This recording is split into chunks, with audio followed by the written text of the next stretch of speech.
This week, in the leadership and communications section, why every CISO should be gunning for a seat at the board table. The innovation we need is strategic, not technical. The best leaders ask the right questions, and more. Next, we air 2 pre-recorded interviews from RSAC Conference 2025 from Level Blue and Fortra. Business Security Weekly starts now. This is a Security Weekly production for security professionals by security professionals. Please visit securityweekly.com/subscribe to subscribe to all the shows on our network. It's the show where we explore the business of security to improve the security of business. Your trusted source for actionable insights on leadership, communication, and innovation. Get ready for Business Security Weekly. The threat landscape is constantly evolving, making it nearly impossible for security teams to keep up. That's why so many top companies turn to Tines, a security orchestration and automation platform built by security practitioners for security practitioners. Tines empowers analysts and engineers to automate their most repetitive, time-consuming tasks. No coding expertise required, just the flexibility to tailor workflows to your team's exact needs. Ready to break free from the limitations of traditional tools? Learn more at securityweekly.com/Tines. Welcome to Business Security Weekly. This is episode number 396, recorded May 19th, 2025. I am your host, Matt Alderman, back from a short little junket to Lubbock for my son's graduation. Everything went good. He graduated. He has his bachelor's degree, so one down. Great job, Dad. Yeah, thank you. Joining remotely are my co-hosts this week. First, Mr. Jason Albuquerque. Hey, Jason. Hey, what's going on, Matt? Crazy time in sports. We got NHL conference finals with the Panthers, Hurricanes, Oilers, and Stars. You get a Texas team in there. That's pretty cool. NBA finals, right? Conference finals there with Timberwolves. Got the Thunder, Pacers. I'm going with the Pacers, man. And the Knicks. I mean, my Celtics got knocked. But the most important sports news right now is that my family came home last Monday night with a Nationals competitive cheer competition champion. So big congrats to my daughter, the Wildcats cheer team from Rhode Island. They went out there and they killed it. Congratulations. Yeah, I saw the post last week right before the show. So I was like, oh, that's awesome. That's awesome. It's very cool. Good trip. Yeah, awesome. Also joining me, Mr. Ben Carr. How are you, Ben? Good to be with you guys again today on this fine Monday. Started work on the house finally, so yeah, hopefully maybe wrapping that up this year. Looking forward to it. There you go. Yeah, so just so everybody knows, Ben and I started our houses in Texas right about the same time. I've been done for 3 years. Yeah. Contractors are a challenge, man. Contractors are a challenge. And last but definitely not least, Summer Fowler. Welcome, Summer. Welcome back.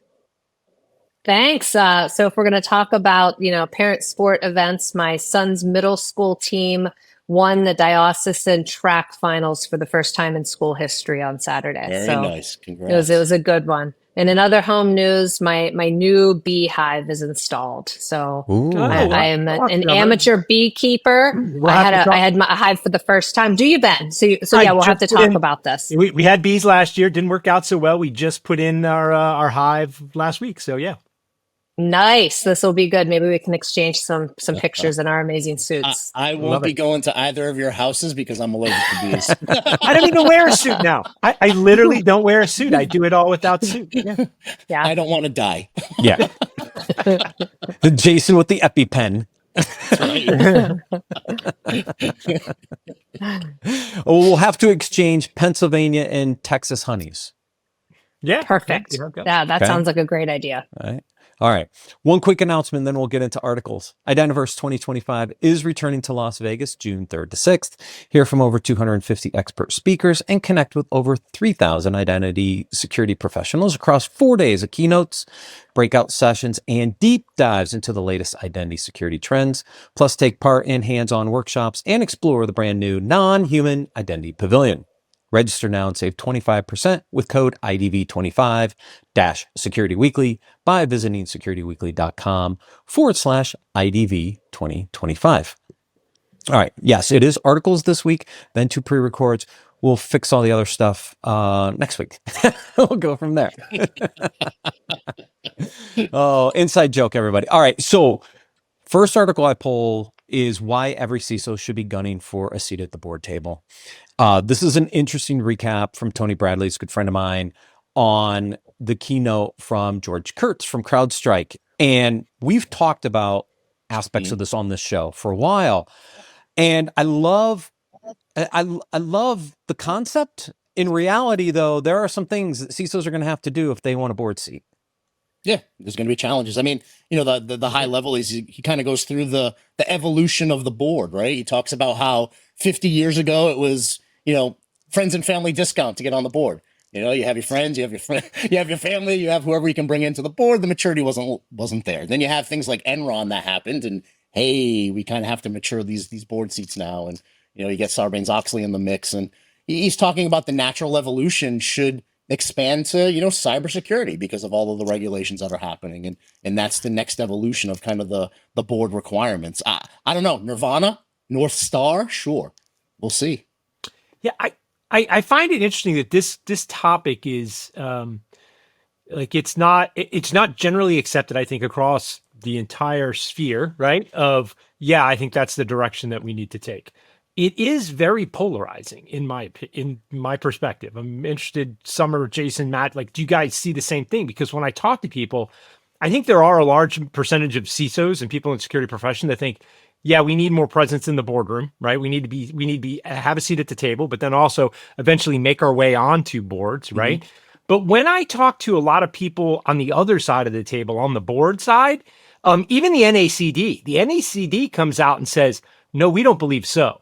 Now, there's another group, Digital Directors Network, right, DDN, that their whole mission is to get CISOs on boards, right, and technical people on boards, not just security.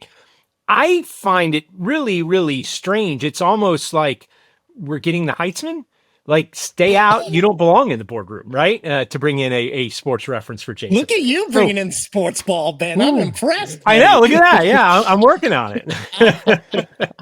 but no, it really is, right? It's a stiff arm. Honestly, I see the same thing when you're talking to board members, right? And you're talking to CEOs that I feel like they don't think we have the maturity and we're too tactical to be on a board. I think that's kind of the misconception of their viewpoint. I don't think the boards have matured enough to realize that we are strategic. And I think I don't even know if it's same old. Do you think it's really even just boards? I was looking up this statistic. I think part of the challenge is that cybersecurity is still seen as a subordinate function inside of companies. And when I looked it up using one of the AI tools, saying, hey, how many CISOs and Fortune 500s report directly to the CEO? It's a shockingly low number. Yeah. And so if you have a role that's not even reporting to the CEO, it's a pretty tough, argument to say you should be on a board or you should be in a boardroom. So I think it's going to be really, really context specific to a company. And maybe what we need to be looking for would be the elevation of the CISO inside of organizations as a way to get us onto boards. And to your point, Summer, I mean, it makes it a hard case to even be able to report into the board and have a seat at the meeting itself. Right. Never mind beyond the board, right? If you're in that situation. So I would even look at it if you tier it out, right? So I think you're right, Summer, is that it's historically been seen as a subordinate position. I think we're still fighting that internally in a lot of organizations.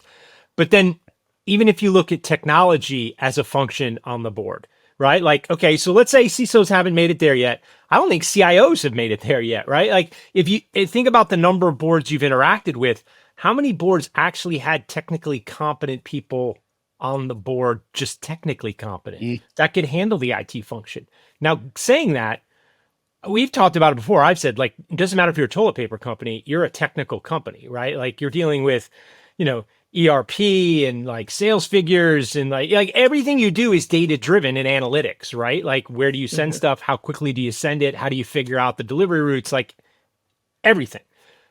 But also, your biggest risk is probably security. So the fact that those two functions, IT and security, I like to keep them separate, are not foundationally big concerns of the board really surprises me. Yeah. But remember, is it because we're seen as a utility though? We're like a water department or an electric grid. Are we just the utility? So have you read the book A Seat at the Table? No. So read that book. So so the author of the book has an interesting premise. It's like, I think it's one chapter in the book. And we talk about servant leadership, right? Yeah. He talks about this concept of like IT, because it's written from an IT perspective, not a security perspective. He talks about security a little bit, but there's this section in it where he says, IT comes to the board or to the C-level and says, how can I be of service? How can I help? But then that subjugates you as a waiter, right? You're always delivering stuff for them as opposed to being part of the conversation about how to move the business forward. Yeah. It's an interesting thing. That chapter I read it about 2 years ago, kind of flipped the script on how I think about it. I mean, yeah, I think we do want to have servant leadership, but at the same time, it's like, if you come with the wrong attitude, you're going to be seen in the wrong way. So it's just a really interesting perspective. No, that makes sense. Remember the Forrester interview on what CISOs needed to do to be in a position to get a board seat. And that was to run a P&L or run a business. Yeah. Right. Mm-hmm. And I think the reason we don't see a lot of CIOs or CISOs at the board is because they're not considered a business leader. They don't have the financial background because the board is run by a bunch of financial folks. Sarbanes-Oxley basically embedded the fiduciary responsibilities of the board, right? And if you as a C leader, CIO, CISO, don't understand the business acumen, I don't know that you can ever be seated on that board, right? And I think Forrester kind of made that clear. And so I love the aspiration of the article, but the reality is, if we are not business leaders and we don't understand how to run businesses and we don't understand the financial sides of this, I don't know that we can ever get there. Yep, 100% dead on. Yeah. Yep. Yeah. All right. Great aspirations, George, but I think we're going to fall short. Okay. Next article then is the 2025 CISO cheat sheet. Ask yourself the following questions. Now, Jason, I'm going to stop because it's all about ordering. I know you probably reordered these somewhere along the way. I'll let you go first. Let me tell you, not only did I reorder, I added tremendously to the list. Because, I mean, I looked at the list and it ranked tactical for me, right? I mean, we talk about this all the time about us having the last article. We have to have business acumen. The first question I put in there is, I added to this, right? My first question is, have I built the right relationships, trust, and influence in my organization? All of this other stuff doesn't matter if you can't influence the business, if you don't have the right relationships, if you're not building all that. I added in there, am I defining and communicating a clear vision? Huge. That's massive, right? So it's those type of things that I added to it. Everything else underneath it will fall victim if you don't do these other things. Yeah, that was the one word I wrote was tactical across this whole thing. Exactly. 100% tactical. Number 7 is interesting, though, is an early one to understand. Is your company ready for security? Is your team ready for security? Like culture. You know what, though? Matt, I'm going to argue that one because one of the reason I put this bullet in there was because of that one, that bullet point that you just mentioned. I put in there, am I driving strategic alignment and execution to our business goals? Yeah. That's the important piece to it, right? Am I a champion and an evangelist for innovation and adaptability within our organization? Like those are the things. That's the strategic side of all these tactical pieces that are down there. Yes. Any other comments on that one before we go to the next one? Because I'm sure I'll get more fireworks on the next one. No, I mean, Ben Summer. Ben, you said it, right? It's all tactical stuff. I think there's a strategic element above all of these that we should be talking about. Yeah, that's like a manager's cheat sheet. Yeah. Agreed. It is a manager's cheat sheet. That's right. It's for someone reporting to a CISO. And which again, like the previous article, like it's a misunderstanding of the role, right? Whoever wrote that didn't understand what we do. Yeah. Well, I mean, it's the industry in general, I think. It's all of us. Like if you look back 100%. And you look at all these sources for all these articles and all these things that are being written, we've kind of misinterpreted the role for a long time. And I don't see a ton of writings on what this role should be. We talk about it every single week on the show, but I'm not seeing other articles being written on changing that. Now, I have a question for everybody here. Is it perspective?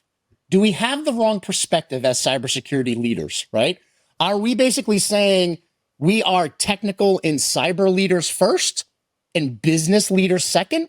I've always taken the opposite view. I'm a business executive, a business leader with these skills. Is it perspective? That's my view as well. Yeah. Yeah, absolutely my view as well. But I think that, if you think about it as the seesaw, right? Like we're on the 10% seesaw over here, right? The 90% seesaw isn't that. The other way. I think even in security, like most people in security view themselves as technical first. Yeah. I made a decision a long time ago to say, and I'm talking like late 20s, I'm going to start getting less hands-on keyboard and more strategic and become more of a business leader. It was a decision, a conscious decision that I made, realizing I'm going to have to let go of the keyboard and not really know what's going on back there, but hire the best around me that know what's technically happening from an engineering and a technology and a cybersecurity perspective. It's got to be a conscious decision. It's perspective. But Jason, I want to be a business leader. I agree, but like, somebody goes into an interview for a CISO and the first question they get is, can you give me the 7 layers of the OSI model? Like, what? Can you harden my firewall? Yeah. How hands-on are you? Like, right.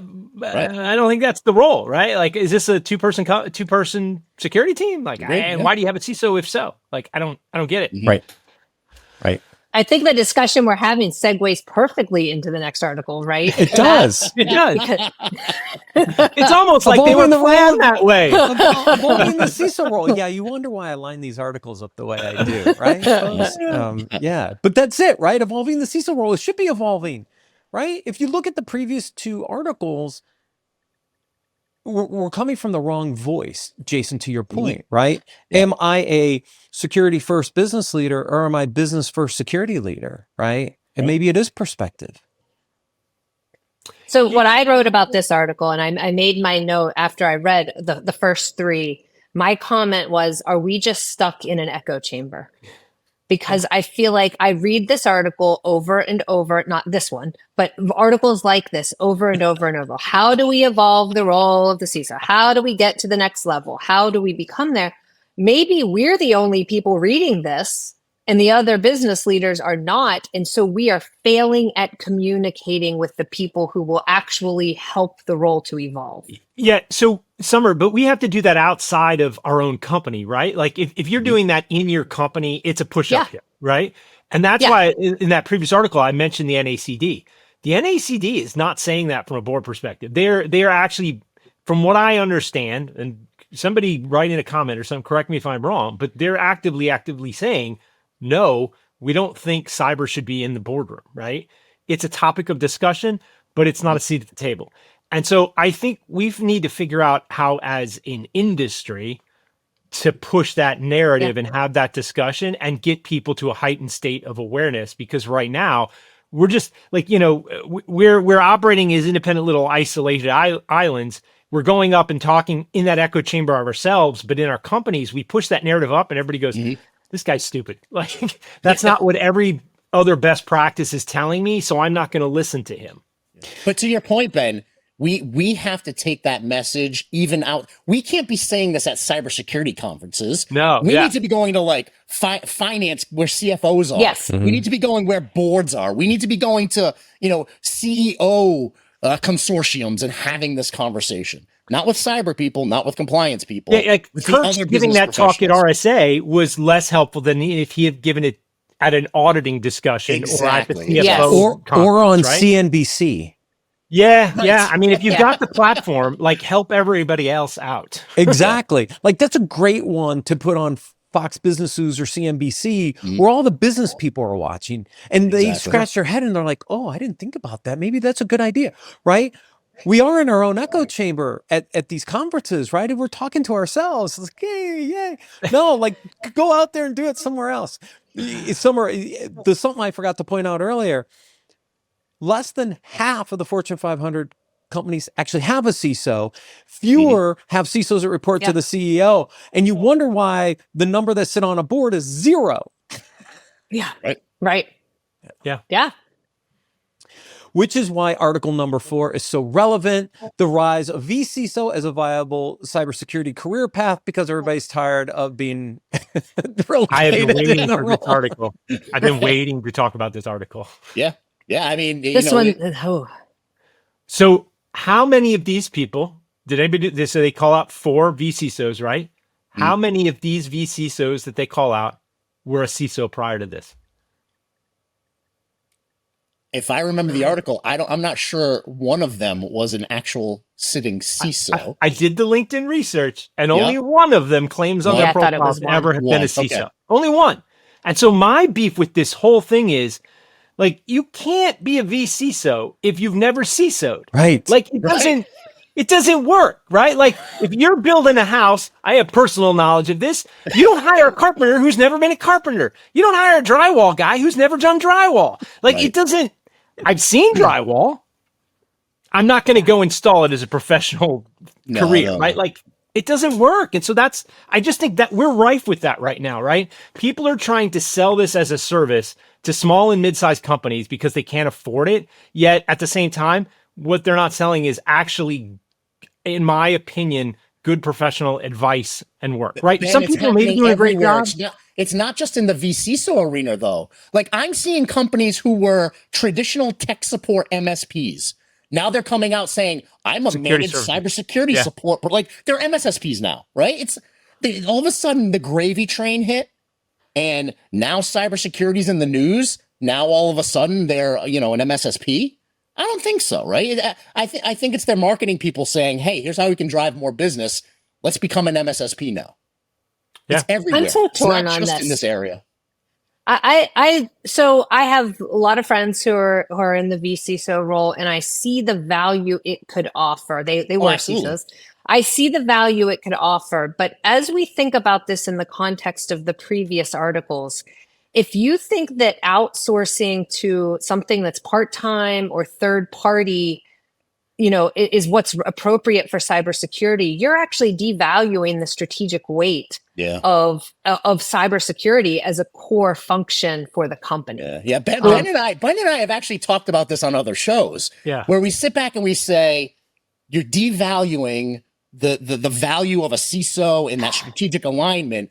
But at the same time, the other side of it is it optimal? No. Is it better than them having nothing? I think so. So that's where I come out, Summer. So if you're, I don't know, Merck, GM, Bank of America, and you've got a vCISO or fractional CISO, that to me is not excusable, right? Like, that doesn't work. Right. However, you're a 200-person startup that's not a security startup, right? And you're trying to figure out, how do I scale? I'm Series B. I'm trying to go out in my next round. What do I do? I've got 3 guys inside who do some security stuff, but I don't have a strategic vision for how my program needs to evolve. That, for me, is perfect for fractional CISO stuff, because you need a more strategic vision, but you can't afford it yet. And so how do you get there? You fractionalize, right? There's fractional CFOs, there's, fractional CIOs. It's a valid thing. So I totally think that it makes sense in the right context, but big caveat, big asterisk. I mean, you need to investigate and find out what the background of the people are. Yes. 90% of businesses in the United States are SMBs. Think about that. Many instances, they can't afford a CISO. You don't just have to be a startup. You're an SMB. You may not be able to afford a CISO. So what I would say to that, though, but what I would say to that, and I think Ben really hit the nail on the head, you need to understand the background of the person that you're hiring to do this. And here's why. If you hire someone who has never CISO'd before, and you're hiring someone who doesn't have the right level of business acumen, yes, you may be getting some cybersecurity services, and you might get a strategy for the entirely wrong company, because this person doesn't understand how to understand a business and what is needed. So not that I think that a little bit of cyber isn't better than none at all, but you might be wasting even more money if you don't have the right vCISO. And I think it could be more difficult for someone to be a vCISO because they're not embedded in knowing the business as well. So you got to have someone. Verticals. They have to understand multiple verticals when you're in that role. Yeah. Absolutely. So there's this term, having worked for Nokia, there's this term called, it's a Finnish term called sisu. And it's a strong inner strength, determination, or perseverance, particularly in the face of adversity, which really describes what we do a lot, right? And it's funny, like, do you sisu? Like, have you sisu'd before? Like, you need to ask these questions of people, right? Like, do you understand the continuum and the strategy and what a program looks like? Or did you sell some antivirus software and all of a sudden, like, hey, or like one of the on the list, and staffing. I'm not saying whether he was in staffing. Maybe great, but a recruiter, like, I don't, exactly. It doesn't work. Like, it doesn't work for me. Well, I mean, the moral of the story for people listening is, if you're in the market for a vCISO, ask for their resume before you bring them on board. And make sure that they've been a Yeah. CISO in the past. Yes. And maybe some listener, or maybe we'll put together a good set of interview questions for a vCISO, because I think it's really important that you dig in with them and understand these things. So I hear a book coming from us. I hear we're getting together and writing a book. At least an article, at least a series of articles. Absolutely. So that ties in a little bit to the next article. If you were a CISO and you want to be a vCISO, fine. Just make sure you're not one of the 1/3 of companies that have been breached despite spending money on cybersecurity, because that's probably not a good sign for a vCISO either. Actually, it's better if they know that they were breached, because then they are just a part of the 2/3 that didn't even realize they were breached. That's my question on this, right? Like, a third of the CISOs, it should say, realize they have been breached. Right. Yeah. And like, really, the statistic is much higher for people that have compromise or entry and don't even realize it. I mean, it's much, much higher than that. This article was full of lots of great statistics from a company, Pantera, and they went through a lot of great stats. Then they went into the article and said, hey, just so you guys know, U.S. enterprises spend about $187,000 on average annually for pen testing. Come get our automated pen testing suite. Yeah. This right here was an ad. Just for pen testing. Think about that. Think about that figure. Like, that's a decent number. That's realistic, right? That's in a large enterprise, that's one pen test. Right. One. Like one good enterprise pen test is going to run you that for one site. Right. Yeah. I think my takeaway from this article for CISOs is focus and prioritize on integration over quantity. Make sure that you're getting things and doing a good job with them, rather than spreading the peanut butter so thin that you don't get anything. And so and really focus in that space. We've talked about this summer, right? The overlap of tool sets, the number of tools, the number of resources you need because they're not integrated together. Like, it's all part of this problem, this bigger problem of, we're spending a lot of money, but are we actually getting value out of what we're spending money on? And if lots of blinky lights and no success. Right, exactly. And how am I supposed to protect my organization if I've got, I need all these resources to support all these products that don't integrate natively together?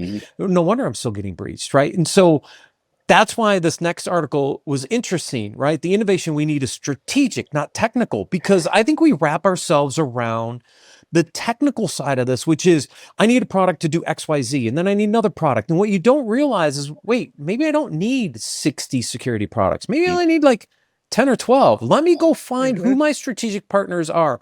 What do I really need to solve for? Let me find the right stuff instead of chasing technology for the sake of chasing technology. Yeah. And I mean, a line right in the article was perfect. It says implementation matters, configuration matters, layering matters. And then I took another piece of it that says standards already exist. Align to them, follow them, use them, right? But instead, it calls out in the article that as industries, we're sacrificing these foundations in order to get velocity. It's the sacrifice that we're putting out there. We want to get things out to market fast. Look, the reality is, like, stuff happens, like bad stuff happens in cyber, right? And the threat actors are evolving very, very quickly. And yes, you do have to keep up with it. But I think, and I've said this for a long time, we've got a shiny ball syndrome in security. We chase the hell out of that shiny ball. And then when a new shiny ball comes up, the other shiny ball isn't as sexy anymore. And we just move on. Like, when they say strategic, what that means to me is focus on the basics. make sure you get shit done and finish it. Like, don't start something, then move on to something else and come back and realize you never got beyond 50% of that implementation, right? Yeah. You never finished vulnerability management. Yep. You never finished, your hardening your web app surface, right? Like, finish that stuff and then move on to the next thing. Like, your dividends will be much higher. Lack of adoption's a plague. We go into so many organizations and they go out and they buy these shiny new tools. And then you get under the covers and say, how much of it you adopted? 15% of the capability? Yeah. Oh, great. Great investment. Yeah. I see this in existing clients and talking with partners. Just the tool sprawl is so crazy. They're trying to figure out, like, are they actually getting value out of their existing investments? Should they be making different ones? Should they be consolidating stuff? That's reality, especially when budgets are still under pressure. Like, okay, we've got a pause on the tariffs for now, for 90 days. Do you think people are just going to start spending a bunch of new money? No, right? We're under this environment for a while. So how are CISOs and security leaders supposed to figure out what are the right tools if they don't understand strategically? What are they trying to do as a business? Where are they going? Where are the big projects? Where should I align? Because you're going to have to shift dollars around if you're going to want to make the right investments, because you're not going to get a bunch of new cash. No, it's all going to be about consolidation and economies of scale. Yeah. That's going to be the world we live in. Jason, can you imagine how scary that metric would be to get from your team to say, just across the board, okay, these are all of our tools. These are all of our third parties. What percentage of capability are we using in each? Have we been adopting? Yeah, exactly. I'm going to write it down and terrify my team right now. There you go. I love it. Absolutely. But that's the diligence. That's the say easy, do hard things we need to be doing. Right? Yeah. It's easy to say we have these tools. It's hard to figure out how much you've actually adopted in the features and functionalities that you're leveraging to move your business forward. And I would argue that if you haven't adopted 60, 70% of the capabilities, you probably want to take a look at that tool and see if you really need it. Because even before you get to the features, with an E5 license, you can probably get that feature functionality at a base level and get the basics done. The maturity part is certainly like a case of, like, you've got to drive each of your program leads to, like, run the maturity up and have definable metrics for how you align to that. But on the project to just do the initial implementation, the number of times I've seen projects try to get moved forward and they don't have a success criteria for exit. They're deploying an endpoint technology and they don't say success is 98.5% of all endpoints deployed. They just say, like, we're going to deploy it. And then you find out a year later, you only deployed to 73%. You don't have coverage. Like, that's the other. So Ben, you're absolutely right. The metric is get it into production. Yeah. It's MVP metrics. It's MVP, minimal viable product. Exactly. It's two metrics, actually, Summer. It's how much of the tool am I utilizing and how much has it been deployed or implemented? Because both of those metrics actually matter. Yes. Yeah. And Ben, to your point, that is exactly what I noticed with my team. So as we define, when we talked about, before on the say easy, do hard with OKRs, we actually define the success criteria. And then the lead of that OKR has to define the steps to get to it, those key results. And then on ongoing the success criteria. On the ongoing, I run, so I'll say, like, if we're deploying endpoint, it's got to be 98% deployed, whatever the figure you want to come out with. And then I say for an ongoing OKR, for whoever's running that, I need to see that the average deployment rate maintains that over this period of time, right? Because you'll get that deployment rate and then all of a sudden new systems will get added and it'll trend down because it's not included. So I need you to track and make sure that it's deployed and make sure that you have a plan in place to do program improvement and feature consumption. So as new stuff comes out from a vendor, how are you aligning and identifying what the new things are and how are you making sure we're consuming? That I was just going to tap into that, Ben, because I've always put in continuous improvement. I come from the lean school of thought, right? Six Sigma, lean. It's always about that continuous improvement. Yeah, always and it's about that process. It's got to be that way, right? Because improvement. To kind of the other side of the coin on the MVP side, like, we're going to deploy new technology. What I'm not going to say is you have to be doing everything with it from day one, because that's too much. You'll fail, right? Exactly. We need to make sure it's deployed. What's the minimum stuff we're consuming to be successful? Okay, but now how are you, like, the other 30% of the stuff that we're not aiming for? Where are we getting to on that? Or what is that roadmap? If we're never going to do that, then I need to figure that out in the valuation of the product on the purchase, right? Exactly. It's not worth $1 million. It's only worth 700,000 because I'm not Exactly. using 30% value. That's right. And have that discussion with the vendor. Yeah. Which leads into our last article on decision making and problem solving. The best leaders ask the right questions. So it's a podcast. There's a transcript too for people who want to read it versus listen to it. But what I found interesting here was, we always talk about the who, why, what, why, who, what, where, when, why, right? The 5 whys. In this article, he talks about a new taxonomy to break down strategic questions into different types. Investigative, speculative, productive, interpretive, and subjective. And each set of those questions help you make better decisions because they have a different scope associated to them. And I love some of these because we always think about, going deep, the investigative stuff, like the root of a problem, for example. What's the root cause? Well, you got to go really, really deep in your questioning to get to that root. Then speculative kind of makes it go wide and broad. Well, where else could we have, potentially prevented this breach? Interpretive was really interesting because that's the one I talk about a lot. So what? It's the so what, like what's the outcome of all these questions, right? And they frame it so interesting in the way you should think about these different types of questions to ask than your just basic 5 whys. Yeah, I love the conversation around the interpretive questions because they basically said, this is where you convert information into insights. Yes. That's where this section is. And I absolutely love that. In the beginning, they teed it up nice as well because, they said there are some professions where you're just taught and bred to ask the right questions. Lawyers, doctors, think about those professions, right? They have to get deep. They have to ask deep questions. They're taught this.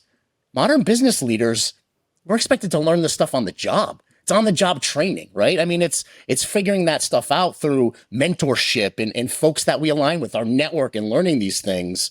I loved how they said, 5 whys are great, but how do we take it to the next level? What else? How do we make better decisions on these complex problems? I love this outline. I really, really do. To me, it's all about the outcomes. Like everything we do in at least in this environment, I build products to answer the so what's. I should be, because if I'm not, then what's the true value of the product? It's all about the outcomes, right? And I think that's where we struggle sometimes, chasing the features, not worrying about the outcomes of what we're trying to build. And that's why I loved the interpretive conversation is getting those insights, because as leaders, that's what we want, because it helps us make better decisions, because that's what it's about, right? It's decision processing. The one that I pulled out of here that we all should never forget about is the subjective one, the unsaid, right? Yeah. It's digging deep into the human side of it. Is there politics involved? Are there relationships involved? What are the biases? What are the team dynamics, right? What are all those hidden agendas throughout the organization that may affect the conversations that we're having or the decisions that we're making? So really digging deep into that. A lot of times we forget about the whole political arena and relationship and human element of it. Oh yeah, especially when we're making decisions, you never know the business, the human side of this, right? That's right. Yeah. 2 things that I took out of this article is, one, I wanna apply this learning to a risk class that I teach in exec ed, because I think it's really fascinating to think about how the risk, the metrics that we're looking for tie into this type. The second thing I took away from it is that I really want an AI tool to capture every question I ask all day and categorize it so that I can see where I'm falling. I have my guesses. I think I know where I am, but I would love to be more balanced in that. Yeah, and so I think I'm going to have to get a tool to track my every third-party question. Evaluation from AI, right? Just train the tool. No, it's easy. AI 360. You just put an Alexa device in your house. Google's recording everything, and then you just run it through Gemini and let it spit out the results. Yeah. I can't imagine what it would say about the questions I ask my kids. It would be like, wow, that's a tough one there, Summer. Maybe we'll just keep it in the work context for a while. There we go. Always a pleasure. Thank you, everyone, for joining me. Thank you, everyone, for watching and listening. Stay tuned. We have 2 RSAC Conference 2025 interviews from Level Blue and Fortra coming up next. We'll see you next week on Business Security Weekly. Not all vulnerabilities are the same. A critical vulnerability on a marketing laptop isn't the same risk as a critical vulnerability on a production server accessed by a domain admin missing EDR. Sevco Security shows you these interconnected risks. Sevco centralizes intelligence on all your devices, identities, software, vulnerabilities, and security controls, enriching them with threat intelligence and business context in real time so your security team has exactly what it needs to effectively prioritize and remediate vulnerabilities based on the unique requirements of your business. Think of it as a to-do list for risks, but less annoying. Find a smarter way to manage exposures. Visit securityweekly.com/Sevco today. And we're back at RSAC Conference 2025, coming at you live from the Cyber Risk TV studio and broadcast alley at Moscone West. I'm your host for this segment, Jeff Mann. I'm the co-host of Pall Security Weekly. And joining me today for this short amount of time is Rohit Damankar. Yes. I hope I got that close. He's Vice President of Product Strategy for a company called Fortra. Rohit, welcome. Thank you. How's your RSA going so far? It's great. Great to see the energy and great to see so many products here. Every year since COVID, it's been a little bit better, like things are back to the normal. Back to normalcy. I think we are even filling some of the smaller halls. Or at least we're here trying to pretend things are normal, faking it or something. Tell us a little bit about yourself. How'd you get into this fun world of cybersecurity? Well, I think cybersecurity was really an accident for me. So I jumped from physics into cybersecurity because of an internship. Wow. And for the last 2 decades, I have still been a part of cybersecurity. So been on a journey which took me through intrusion prevention on the network side, analytics, endpoint product, MDR, XDR, and now what I'm doing at Fortra. So what are you doing at Fortra? So it's product strategy. Okay. For Fortra, I think our mission is break the attack chain. Okay. So if you think about all the steps an attacker takes for succeeding, we have solutions and services at each stage of that, from offensive to defensive side, so that can actually stop the attacker in tracks. How does that work a little bit? For those that aren't familiar with Fortra, are you a platform? Are you a bunch of agents? Or what is Fortra and how is it deployed? So Fortra is a platform. Okay. Platform is combining a number of different solutions together. Okay. So all the way from offensive, email security, web application security, data leakage prevention, MDR, XDR, all of this stitched very cohesively together in one platform. Okay. Now, Fortra has done and grown inorganically with various acquisitions in the last 5 to 7 years. Gotcha. We are not with a vision yet with just one single agent. We still have multiple, but our vision is to go towards that single agent, which is fully configurable with all the modules that we have. Interesting. I happened to be reading somebody posted on LinkedIn this morning a very long post about, basically give startups a break because they can't compete against the big guys. Somebody was saying, I guess around here, death to the single point solution. We need platforms, but they mapped out very nicely. There's a strategy to this. You got to start somewhere. You got to invest and grow, and it's kind of like how do you eat an elephant, one bite at a time type of thing. Sounds like that's kind of like how Fortra is approaching their strategy. Yeah, I think because as you know, the threat keeps evolving very fast. Yep. And so you need to have solutions that are countering those threats also at a very fast speed. In general, bigger organizations find it difficult to innovate very organically. And Right. I think the startup ecosystem that we have is really, really awesome because they are creating certain deep vertical solutions which can fit in a platform strategy, which solve a problem, but that they solve the problem deeply. And when you bring these deep solutions together, what you have is sum which is greater than its parts. Sure. There's that hotel commercial that talks about that, whoever it was. We don't want to do a free plug. So you wanted to come here today and talk about a relatively recent problem the last year or two, a thing called Cobalt Strike. Absolutely. Cobalt Strike. Do you know Cobalt Strike? Well, I always like to never assume that our audience is up to speed on everything. So yeah, very briefly, what is Cobalt Strike and what's been the problem with it? So in the world of security, there is an area offensive security, and offensive security products aim to simulate attacks that actual threat actors are doing. So basically, it prepares you much better in your environment. It makes you plug the holes before the attackers can find them out. Gotcha. And so this is literally real life simulation of attacks. Now, in the attacks, if you think about the progression of the attacks, it goes through certain stages. So an attacker initially gets into the environment, but once the attacker gets in, they want various tools to persist in the environment. They want to laterally move in the environment. They want to elevate their privileges. And Cobalt Strike actually is that tool meant for testing the second stage of the attack, of persistence, privilege escalation, lateral movement. I think I know where you're going with this. Okay. So somebody figured out how to exploit that and commandeer it and use it for, let's say, nefarious purposes. Yeah, it's always the double-edged sword with any security tools. Like if you look at all the open source tools that have been there, they have been used both ways. Well, I mean, it's kind of been true from the very beginning. In the earliest days, the first vulnerability scan engines, ISS, Satan, they're finding all the vulnerabilities which, can be used to fix them or can be used to exploit them. So I think it's gone on from there. Yeah, I think even 20 years back, I remember there were automated internet scans which used some of these vulnerability scanners, and any of the open source ones, you could always find them. So it's not something which is very different what people have taken an approach to Cobalt Strike. So Fortra is figured out a way to tackle the Cobalt Strike problem or protect it? So I think what Fortra has figured out is saying, we know that there are people who are misusing it. How do we not just ourselves, but basically create our partner ecosystem? Microsoft is a very dominant partner for us.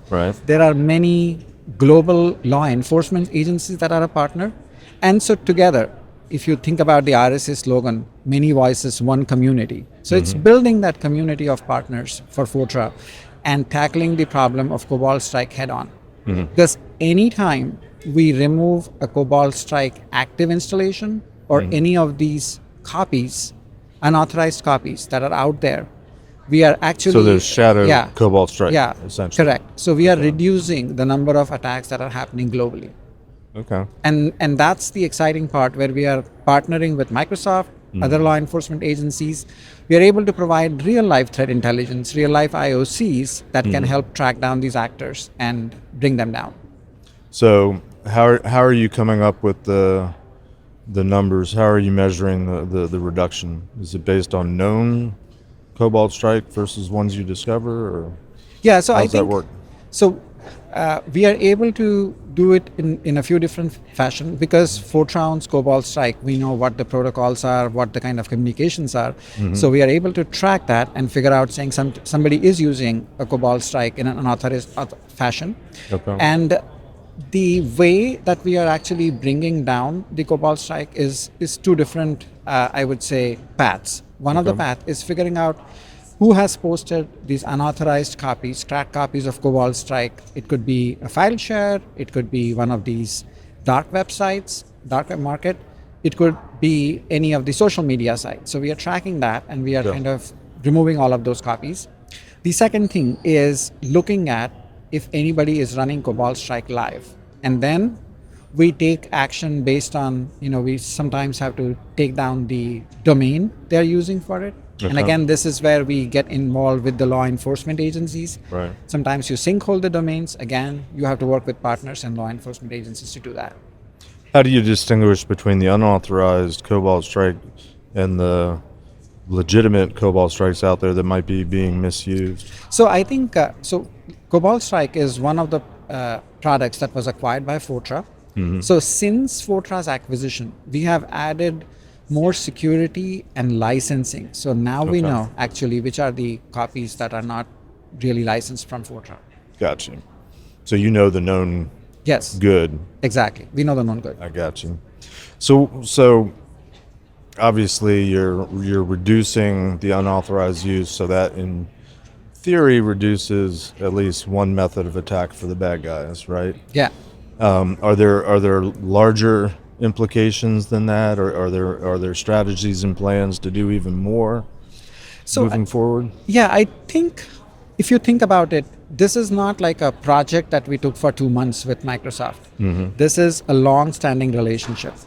And we have built these strong relationships with, as I said, global agencies, right? Right. And so it's going to continue beyond just the Cobalt Strike. All of us are actively watching exploitation. Microsoft does it too, because just like us, a lot of Microsoft products get misused by attackers too. So they are watching exploitation. So it's sharing of that intelligence, making sure that we are able to provide the right intelligence to right set of people to bring any kind of activity down. So right now it has begun with Cobalt Strike, but again, this is a long-standing relationship. I almost hate to ask this question because there is sort of a theme here this week at RSAC. Are you leveraging in any way MLLs and AI agents in your efforts? Yeah, so I think AI, ML, again, these are the usual buzzwords. The buzzwords, and every product has to have them, right? Yeah, you have to have that obligatory. Correct. It's in here somewhere, or more. Yeah. So as far as we go, a lot of our solutions, Fortra solutions, do use ML and AI. Okay. And again, in all of this tracking, I'm sure there are algorithms that are applied to some of the communications which have ML AI counterparts. Interesting. So we are using that, leveraging that. One component that I would specifically point out is Fortra ThreadBrain. So as we are getting these signals from a lot of our different products, as we are kind of combining these signals, that's definitely a realm of ML and AI, having the right scores, etc. Because before we tell anything to the law enforcement agencies, we have to be very sure that something is bad, and we don't want to take down anything good. So that's where ML AI helps us. So I can see that this gets a little dicey sometimes, potentially, and it's starting to click on the law enforcement. Because you're discovering essentially unauthorized use of your products. Correct.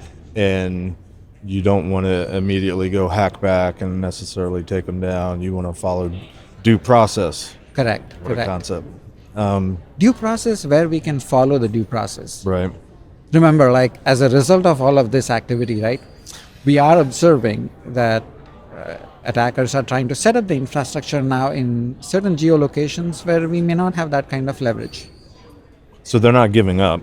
Of course, when have they given up? Right. Have you seen anything? Well, they're not giving up on trying to use Cobalt Strike necessarily. Yeah, I think we also see them getting to the point where they're like, oh, let's move on to the next thing.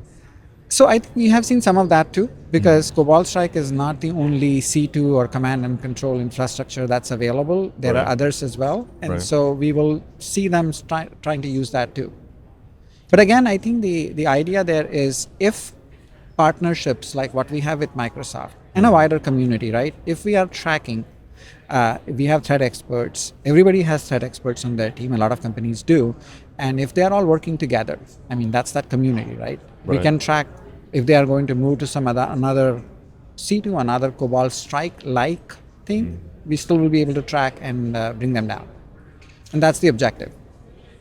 If I'm tripping over, sensitive information, feel free not to answer, but I'm curious as to what efforts you're going to prevent access or the bad guys from getting a hold of Cobalt Strike in the first place, or how are they getting a hold of it? And how much of your efforts are prevention versus detection, I guess. So I think, again, as I was talking about, certain features, after Fortra acquired Cobalt Strike, we have put in the licensing features. So they allow us to kind of make sure that whom we are selling to, whom our partners are selling to, it's all a legitimate. So there's been a process of reining it in. There's a process, from that perspective. But what was sold before and what is tracked, the only solution we have is to track it. Track either the copies themselves or track it's actively in use. All right, makes sense. Interesting. You think you're getting there? You think you're winning? 80% reduction. We are still continuing to see a downward trend. So I would call it a great win. Okay. I don't think there will be many that will refute that because 80% is good in most people's books. Yeah, the 80-20 as we normally standardly use. Sure. So what do you want our listeners to take away? You want them to come check out Fortra, obviously use it. I think, again, definitely come to our website, look at the kind of products Fortra has. But more importantly, I think people should think about their security strategy. People should think about everything an attacker does. What are the proactive steps that they can take? There are still a lot of people out there. We were chatting about compliance before, so I don't want to hit you on compliance side, but people, especially who are just satisfying compliance, they may not think about proactive security. They may not think about testing their environment against attacks, any of those sophisticated, I would say, processes. But it's not always a lack of caring, or there's a perception with compliance that it's bare minimum to get the check box. But a lot of times it's just naivete. They don't have people in the organization that have a history of cybersecurity, a history of defense, and have an awareness of what's good or bad, or right or wrong, or effective or ineffective. So I mean, as much of the compliance gets a bad rap, it's kind of on us too for not explaining and helping people to understand how to do compliance the right way. To my mind, compliance is measuring how well you're doing your security, and nothing more and nothing less. So. Yeah, I think people have taken today, unfortunately, an easy route out of the compliance with checkbox options.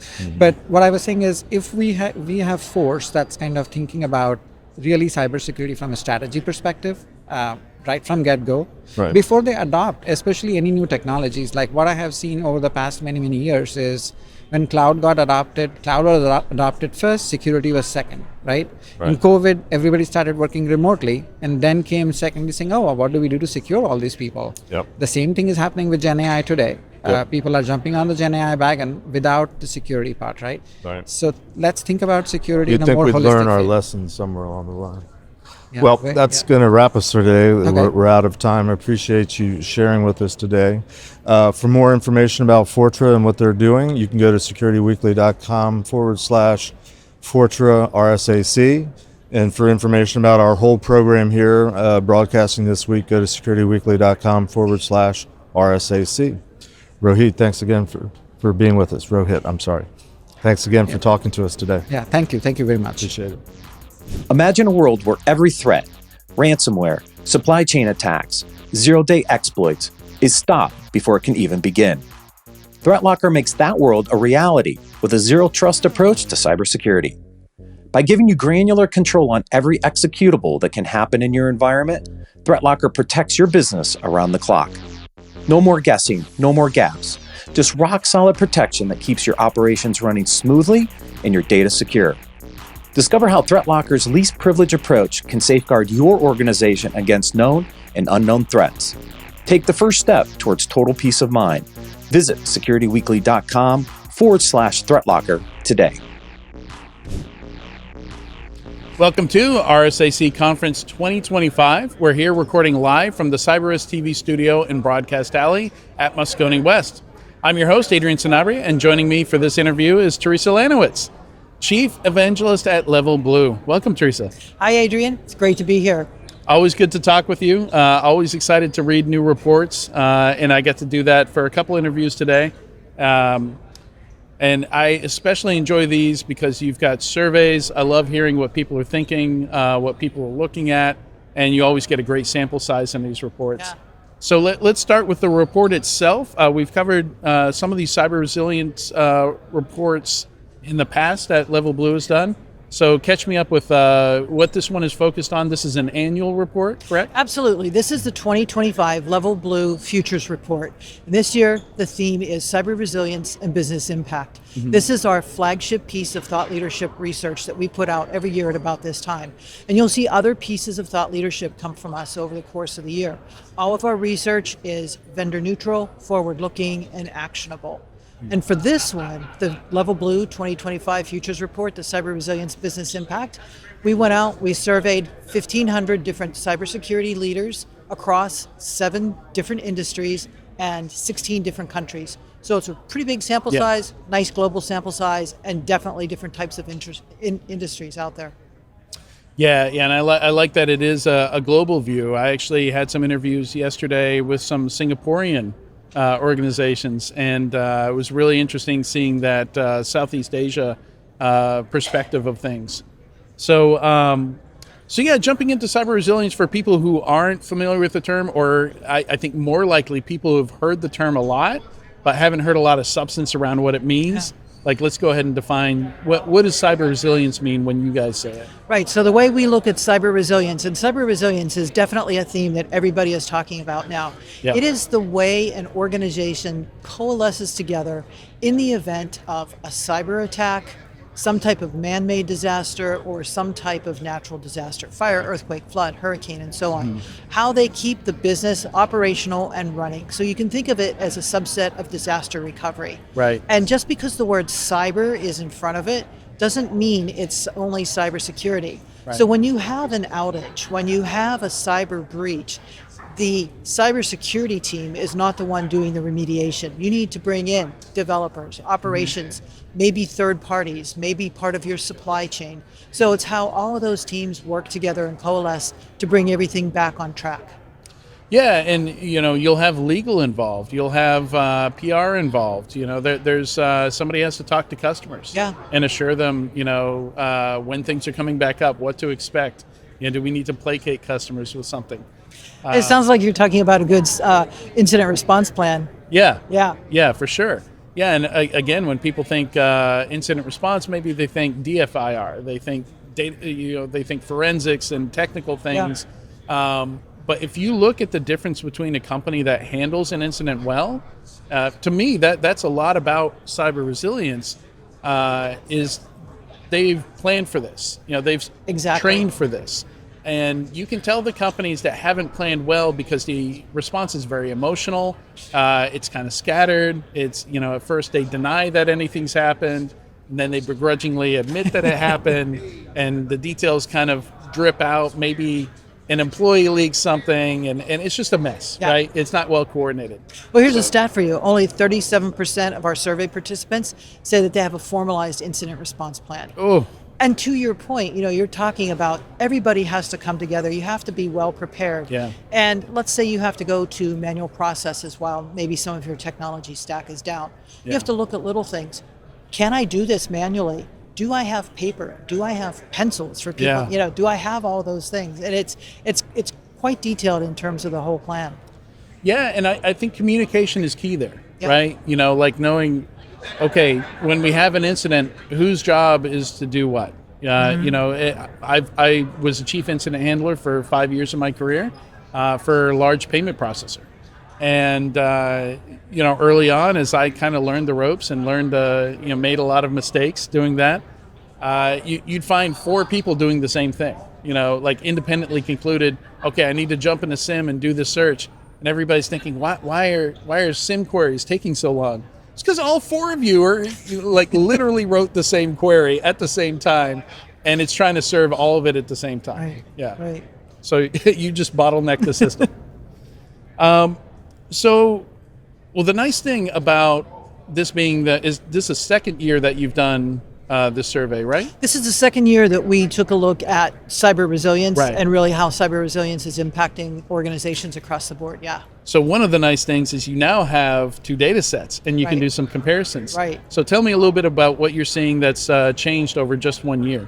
Right. There's a lot that has changed over just 1 year. So if we take a look in 2024, 72% of governance organizations did not know what cyber resilience was. Now in 2025, that number dropped to 55%. Oh, wow. So 55% is still a lot of governance organizations not knowing what cyber resilience is, but that is a dramatic drop. For 1 year. For 1 year. The other thing we're seeing is that in 2024, most executives did not really want to fund cyber resilience versus cybersecurity. They said, it's cyber. It has the word cyber in front of it. We're going to say, well, we're already funding cybersecurity. We're not going to look at cyber resilience. So there was a lot of conflation between cybersecurity and cyber resilience. And then also in terms of overall where it fits organizationally. So those numbers have dropped dramatically between 2024 and 2025. And as I said, those numbers are still high. So there's a lot of education, I think, in the market about what cyber resilience really is, who it belongs to, who actually funds it. But it is a top-down priority, and we're seeing a lot more investment in it this year as well. 38% of our survey participants said that they are investing significantly in cyber resilience processes, procedures, and practices. So it's definitely on the radar, and it's also moving up the C-suite agenda into the boardroom as well. So once you have the board now saying, all right, we have to focus on cyber resilience, there's going to be a lot more work that goes on at the organizational level to say, here's our preparedness, here's what we're going to do, here's what's going to happen if we have a major outage that we weren't preparing for, or if we have a cyber breach. So there's a lot more organizationally that has to happen. So that's really good news. There's definitely improvements to be made, but it's definitely good news. Yeah.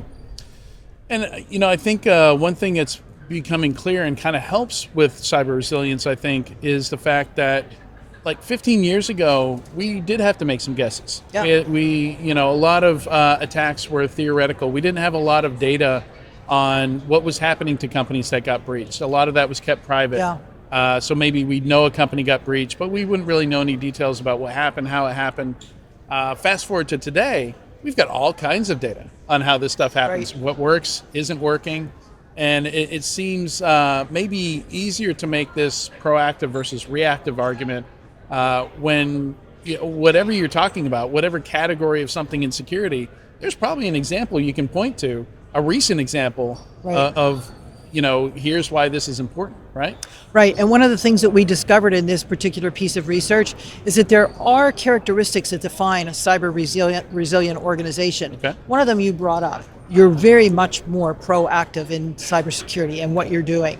But the other characteristics of a cyber resilient organization is that the cybersecurity team and the line of business are aligned. Mm-hmm. And that number moved dramatically between 2024 and 2025 as well. Last year we were seeing in the low 30s in terms of organizations being aligned with the line of business. Now we're seeing in the 60% range alignment with the line of business. Yeah. So cyber resilient organizations, cybersecurity, line of business aligned. They're also cyber resilient organizations. The cybersecurity team is using AI in their daily work, in their daily workflows, in their cybersecurity practice. And they're also much better prepared to defend against those AI generated attacks. So those are the top three characteristics. The fourth characteristic of a cyber resilient organization is that they're prepared for these new and emerging types of attacks that are out there. So yes, they can defend well against ransomware, business email. So we could call that agility, right? Agility, right. Yeah. So they can defend against AI generated attacks, deep fakes, phishing, attacks on the software supply chain. So they can defend against all of that. But one of the biggest characteristics is that these cyber resilient organizations who self-identified in our research, they have not had a breach for 12 months. So, if you're out there and you're struggling to figure out, well, what am I doing for cyber resilience? How should I really go down the path of being cyber resilient? Take a look at this report and figure out which of those characteristics you're either lacking in or where you're hitting on those characteristics. Yeah, and I think something you said there that I want to focus on a little bit is that connection between the business and cybersecurity. Mm-hmm. Like that alignment should have always been there. It hasn't. But like a business impact analysis, I still don't see a lot of people doing that. And what's so important about that is I can't imagine cybersecurity succeeding in its mission, the security team, if they don't know what's important to the business, or what the necessary recovery time is. In a BIA, you've got tier 0 is maybe less than an hour, tier 1 is 4 hours. These things cannot be down for longer than this, or there's going to be, some kind of impact to the organization that can be measured in dollars. And cybersecurity is a business requirement. So we know that if you are aligned, your cybersecurity team and your line of business are aligned, you're going to be able to deliver better business outcomes. If you can plan for cybersecurity in the budget of every project that you're undertaking, again, you're going to be able to deliver those better business outcomes. And that means that you can innovate more. You can adapt that risk and you can innovate more because cybersecurity is involved from the beginning. And again, that shouldn't be something that's new, but I think as cybersecurity moves from being just, let's figure out what controls we need, to really being an integrated part of the business, especially at the board level, I think we're going to see more and more of this. Yeah. Let's talk a bit about attacks and the attacks that we're seeing here and how prepared organizations are for them. So what did the report touch on there? So one of the things we like to do, and again, this is a year-over-year comparison. Mm-hmm. Again, the top sort of traditional attacks, ransomware comes in at number one. I don't think that's any surprise. Followed closely by phishing and business email compromise. And business email compromise has been kind of pushing into that top spot for a while. But what we also asked about were what type of sort of emerging types of attacks are you seeing? Sure. And things that could be a bigger issue in the near future. Could be, or you haven't seen a lot of them yet, or it just hasn't been on your radar. You haven't been looking for it. Phishing is a big problem. QR codes. People scanning a QR code and putting in that personally identifiable information or that personal health information. So phishing is a big one. Deepfakes. Deepfakes are a real problem. And what we found out is that nearly 60% of our survey participants said that they're having a very, very difficult time discerning what is real and what is not real. So those deepfakes are a big issue. Then we also have the AI generated attacks. So with AI, we saw generative AI come out and really write better phishing emails.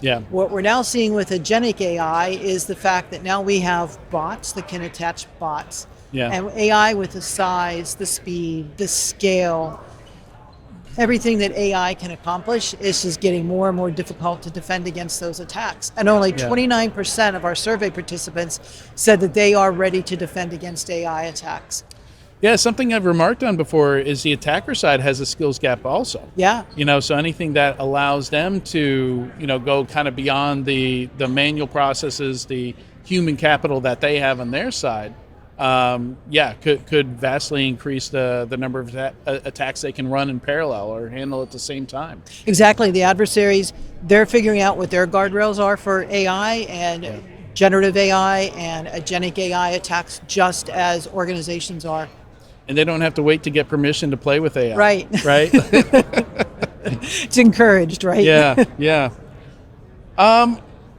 So certainly one thing we're seeing, it doesn't make sense for everyone to have detection engineering experts on staff. It doesn't make sense for everyone to have expertise in, because cyber touches so much now. You look at the CISO mind map, the stuff, everything a CISO has to worry about, you've got to outsource some of that. So something we've seen just growing more and more and more, the number of managed service providers out there. So talk a little bit about some of the trends we're seeing with outsourcing of some of these tasks and needs. Well, we spoke about cyber resilient organizations. And what we also learned with cyber resilient organizations is they're more mature in thinking about some of these things, meaning they're not going to do everything on their own. They know they can't do everything on their own. We're entering into a whole and they shouldn't. They shouldn't. It's not your core competency, right? So these cyber resilient organizations, what they're doing is they're bringing in these trusted third-party advisors, these outside organizations, to really act as a strategic extension of their team. And they're doing that for things such as threat intelligence, incident response. We talked about the fact that prepared incident response plans are few and far between. So they're bringing in threat intelligence experts, incident response experts, managed security services. Why build up a SOC on your own if you have a skills gap? Maybe you live in a geography where you can't attract cybersecurity professionals. So bring in managed security services. And then also just bringing in consultants to say, yes, this is what you need to be doing. And here's an interesting stat. To say, you know what, you need to bring in outside help. We see a lot of mergers and acquisitions going on.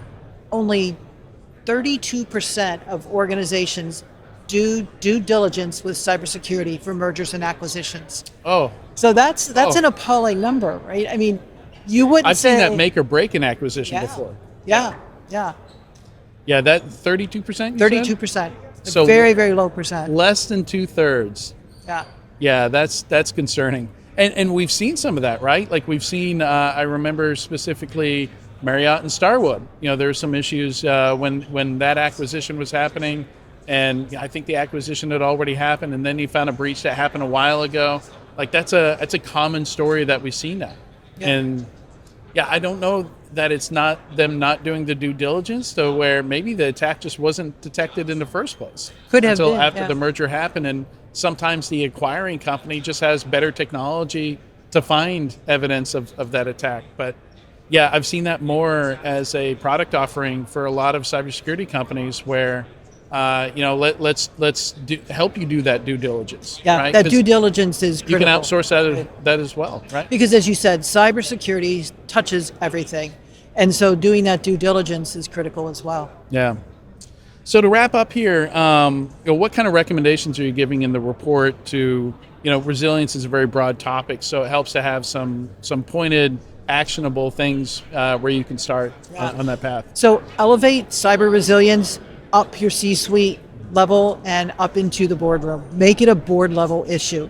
Foster that culture of cyber resilience to really say, here's what we need to do. We all need to come together. It's not about living in silos any longer. And then really making sure that you're focused on aligning cybersecurity in the line of business and looking at these emerging types of attacks, these emerging types of threats.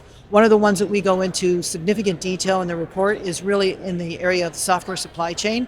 So making sure that you understand your software supply chain. Can you do forensics on the cybersecurity? Yeah. Can you do those forensics? Can you assign a confidence level to everybody in your supply chain? Do you know where your vulnerabilities? Not an easy task. It's not, and do you know where your vulnerabilities are in the source code that you have? Where are you getting your source code? Source code is coming from so many places these days. And then finally, making sure you understand what happens if you fail a patch release. Are your patch releases passing or failing? And in too many cases, there will be a failed patch release. Yeah. And the next thing you know, there's a major cyber outage or a major cyber incident that we're reading about in the news. Yeah, and just talking about agility, we've seen so many cases where, maybe you're perfect and you're not going to get hit by ransomware, but a vendor that you're completely dependent on gets hit by ransomware, completely out of your control. Right. And you've got to have the agility to say it's a payments provider. What's your backup payments provider? We've seen this happen in so many cases where billing got hit, payments got hit, and the company, revenue just goes to zero overnight. So identifying those kinds of risks, super important for resilience. Yeah, definitely. Yeah. Well, thank you so much, Teresa, for joining me today. I always enjoy reading your reports, having these conversations. Thank you so much. Thanks so much, Adrian. It was great to be here. All right. To find out more about Level Blue, please visit securityweekly.com/Level Blue RSAC. For all RSAC 2025 conference coverage by Cyber Risk Alliance, please visit securityweekly.com/RSAC.